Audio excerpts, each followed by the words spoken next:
School doesn't teach us anything about money, so I became an engineer to end up being a small YouTuber.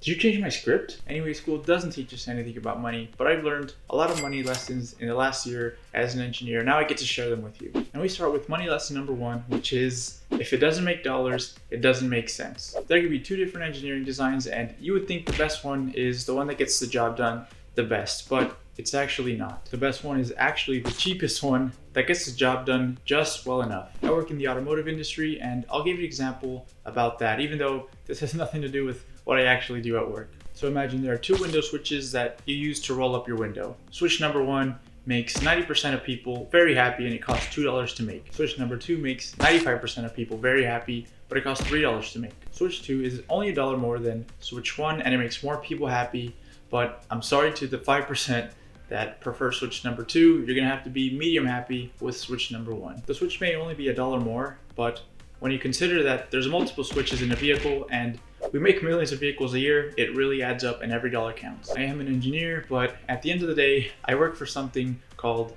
a business.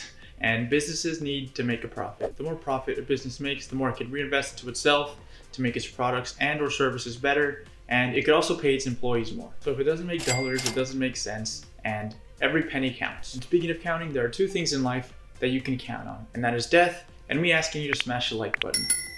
I'm kidding, it's death and taxes, and engineering has taught me what it feels like to be dead inside. How you are, you don't just have to say that you're fine. And it also taught me lesson number 2, and that is taxes. My first paycheck was my biggest paycheck, and I paid over $5,000 in taxes on it. And it made me really sad to see such a large chunk of my money gone before it even got to me. It made me look for ways to minimize the taxes that I pay, and it has me thinking about how to make more money in more tax efficient ways. When you have a 9-to-5 like I do, it's taxed as income, and the more money you make, the higher percentage you pay on that income. If you want to learn more about this, look up federal tax brackets.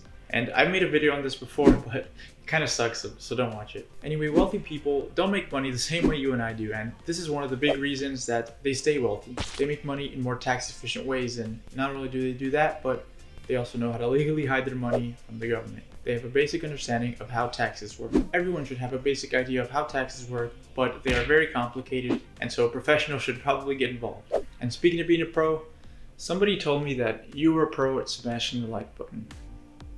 Anyway, when I became an engineer, I started making a lot more money than I ever had, and it was and still is a lot of money to me. This is where I learned lesson number 2, and that is that you can make a lot more money than before, but still live paycheck to paycheck. I had 5 years of bad money habits that kept me living paycheck to paycheck for a few months after I started my job as an engineer and was making more money than ever. I didn't track my spending, I didn't budget, and I was spending money that I hadn't even made yet. I was always checking the Facebook marketplace. Being smarter with your money doesn't happen with the flip of a switch. You won't be better with your money until you take intentional steps to be better at it. These intentional steps weren't giant for me because they don't have to be. If you want to learn about the money habits that have helped me save and invest over $55,000, make sure you watch these videos.